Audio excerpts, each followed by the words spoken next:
It's a guy, young Montu-Ra, and we're back, kids. You know what time it is. I appreciate everybody for tapping in.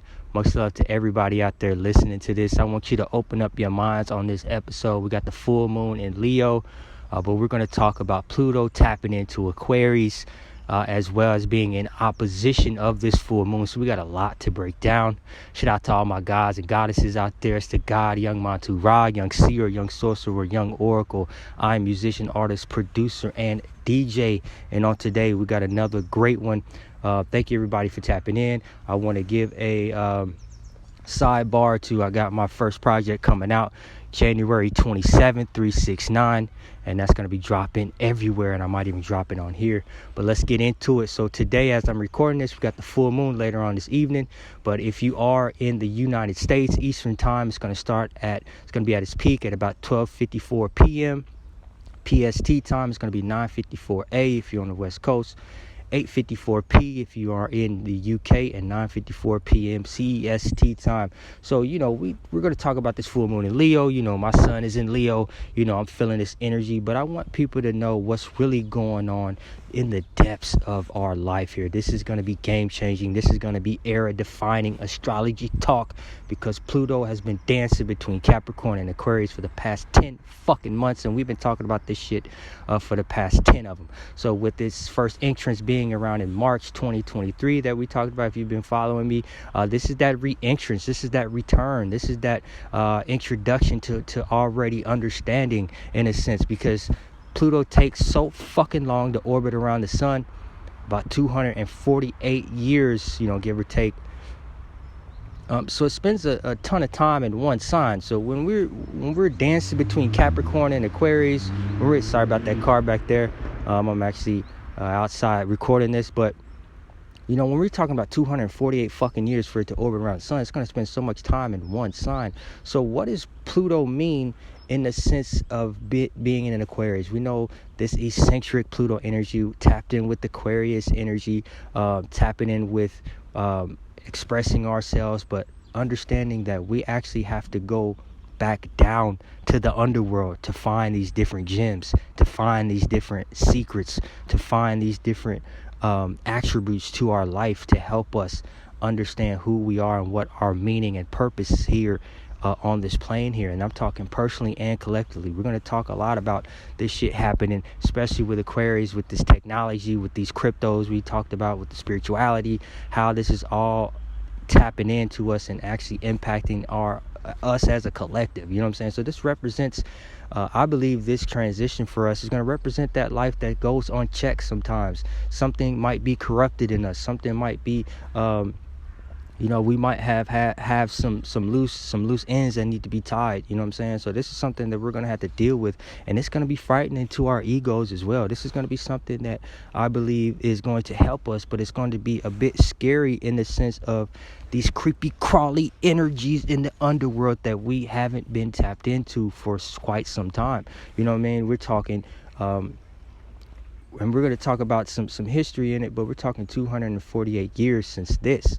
So we're talking French Revolution era. We're talking, this old energy of revolutionize or changing, massive change, massive things coming to the surface. We're tapping back into the underworld, but I do believe there's gold in these underworld heroes, right? These myths of being that protagonist, that we have to face so many fucking fears and we got to reach our treasure. There's gems tapped into this underworld, to the unknown, in a sense, and we have to overcome, we have to win, because we are the hero of our own story. We are the champion of our own realm here, but we have to reclaim of who we are. We have to integrate our old life to our new life to create our new selves, in a sense. And I'm talking about this from personal experience. I actually was thinking about this episode, and I was just taking a walk, and I realized that we have to overcome. But I feel like I'm a bit I knew that I had to make changes a year and a half ago, and I've been tapped into this underworld trying to find my exact purpose, trying to find who I am, and at the same time trying to let it go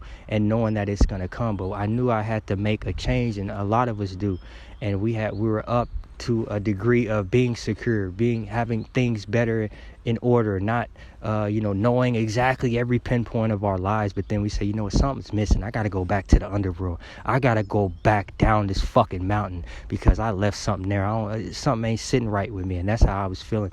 But I want people to understand this is our lair. We're like the personal dragons, and this being the year of the dragon, we gotta tap back into our lair, tap back into our shadow selves, because this is going to help us to awaken us to the power of basically unifying the opposites of ourselves, being able to make some cohesion, to be able to make it fit with the opposite of our outer and inner worlds. But at the same time, when Pluto pulls our focus, when it changes signs, this is something that we're going to be challenged with the complexities of it. You know what I'm saying? Like we've been tapped into Capricorn energy. We've been talking a lot about Capricorn. We've been talking a lot about just putting in that work, that dedication, that social status, being at the heights of whatever that we're doing. But now I'm saying we're coming back down to find what is that thing that we need to tie up. What is these loose ends that we really need to understand? But this is power that is going to help us to reclaim this certain part of our life, this certain aspect of our mental, this certain aspect of our spiritual. But Pluto has been in Aquarius since about the 20th of this month, and it's going to be there till about September 1st, and it's going to retrograde back again in Capricorn to tie those final loose fucking ends and re-enter Aquarius November 19th, and it's going to stay there till March 8th, 2043. You understand what I'm saying? So this is epic, is because this is something that we're going to get. This is, back in March 2023, that was the first time it got in. Now this is the second time. Now we got to get it right. We got to get everything right by November 19th. You understand what I'm saying? Because at the end of the day, this is the halfway point. We talking about this transformation, and we've been talking about this for a year now. But the things that might come up, the abandonment that we might have felt with our families or situations, the neglect, the abuse that we might have experienced from others or even ourselves. These things are coming up that can't be ignored, and we're going to try to tap into them spiritually and psychologically so we can renew ourselves, because this is what's waiting for us in the underworld. I'm not talking about no devilish shit or some bullshit. I'm talking about tapping back into our life, tapping back into our subconscious, tapping back into those areas of our life where we think, you know what, I need to work on this shit.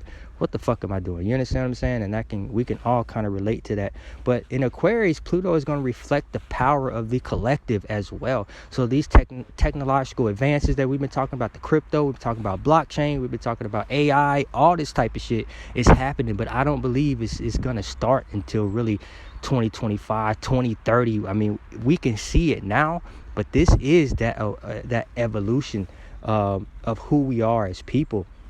So if we rewind back 248 fucking years ago, the last time Pluto was in Aquarius, we find the world was in revolt. People demanding that new world order.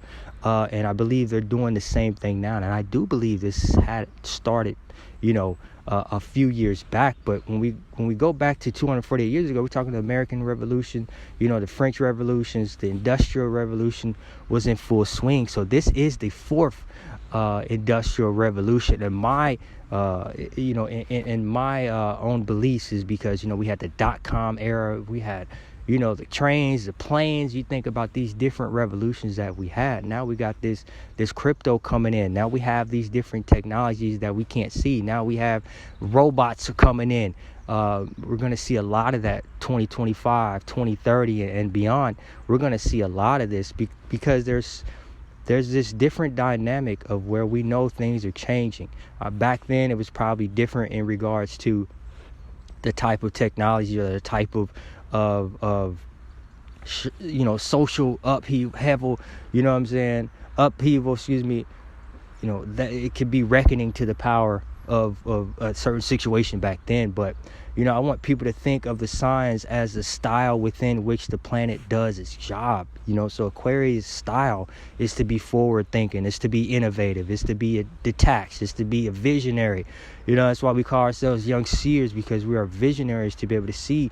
And I know I'm speaking to some out there right now, our spiritual people, we're tapping in even more to help the collective Cause you know what I'm saying? Like, I'm gonna be honest with you. Like, sometimes I don't even want to do this shit because it's like I'm all about just getting a check, really. I'm just being honest. But at the end of the day, I know this is part of my purpose, is to at least speak the truth and speak my truth to help the collective, regardless of if I actually get anything out of it or not. That is something that I'm having troubles with. Saying, you know what, I gotta get, you know what I'm saying? But at the same time, I know the Most High is telling me, bro, you gotta keep doing this shit. Because at the end of the day, somebody's listening to this, and we got to be here to help people, regardless if we think we get some out of it or not. And we can't even look at life like that. In reality, we can't even look and say, if I don't get nothing out of this, then I ain't going to do it. You know, that's some bullshit I'm telling myself. You know what I'm saying? So that's something that we all trying to battle. But, you know, Aquarius energy likes to be the outsider anyway, the anti-celebrity type motherfucker. Like, you know, I ain't with that little petty shit type things. That's the type of energy that we're going in. Because it's with this energy, it's like we're almost sitting at the margin and not trying to be the center, because we're looking at the whole, we're looking at the macro, we're not looking at the micro no more. We're expanding our consciousness in this new system that's coming. So we're trying to gain perspective from the issues that we need and that we, you know, actually desire to help us to tap in to for us to kind of understand, so we can go back up this hill. So this is like bringing us back to the late 1700s. I feel like, you know, the world seems once again ready for another revolution. You know what I'm saying? So what revolution will this be? You know, what will it be in regards to the masses of people? You know, we got a lot of different things happening in Gaza and Palestine and Israel, and shout out to everybody, and we want to send our energy there, but at the same time, it's like this is part of this energy. This is it. You know what I'm saying? This is part of the energy to say, you know what, fuck this shit. At some point, we just gonna say, you know what, fuck this. I'm about to change my life. Fuck this. I'm about to do what I need to do. And this is what this energy is. So when Pluto starts to settle in Aquarius, this collective tension will mount. You know what I'm saying? Not because the planets make things happen, but because it's just a mirror effect, a part of the story that we're in. This is the part of our story. You know, even in my own personal life, is accepting this story that I'm here on this plane here. And I'm going to do a whole nother episode on life paths and things like that, numerology a bit more, but accepting our purpose, accepting where we are in our lives, because this is that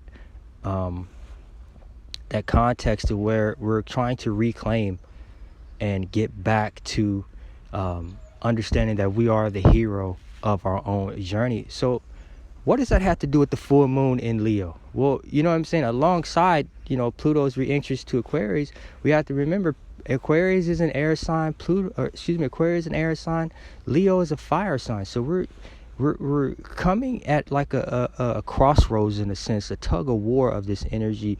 You know, especially with Pluto being there now, this 5-day shift prior to this full moon, this is something that I do believe this opposition is going to be that tension between the collective and the individual.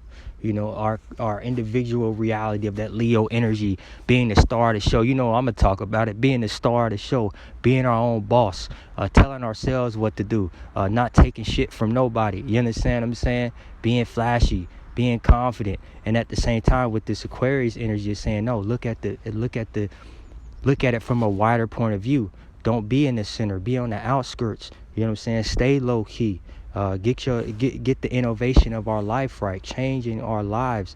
But this is something that this is going to be something with our ego, and at the same time it has to be with serving humanity as well, because this is a cycle that is going to bring, I believe, havoc in our lives, but for the better. You understand what I'm saying? Because the light of this moon will spotlight the depths of Pluto's underworld. And with it, we will get a glimpse of how, you know, our individual illumination can expose the ills that we might be doing or thinking or participating in or seeing. You understand what I'm saying? So it's like, how do we find this aspect to, or these aspects, or these energies, these transitions, these lights, these codes? How can we make it go together? How can we shine the light on being the best we can be, but at the same time not accepting the bullshit, even though we might be getting something out of it? And I'm gonna talk another story about that on that, just me saying that. But we can't be naive. Some way we got to make this shift work. Some way we got to have ourselves being that confident Leo energy, being the star of the show, but at the same time being able to look at everything on a macro level. We got to be able to say, you know what, there's going to be pressure into making these fucking diamonds. We're tapping back into the underworld now. You know what time it is. I ain't going to leave y'all with nothing but the truth. You know what I'm saying? And we could talk astrology all day. And I just appreciate everybody for tapping in. We got this daggone full moon in Leo happening on today. 369 is dropping January 27th. My first project in about 4 years. And make sure you all continue to do your best. And I appreciate everybody for tapping in. It's the God Young Montu-Ra. And I will see you in the next one. Peace.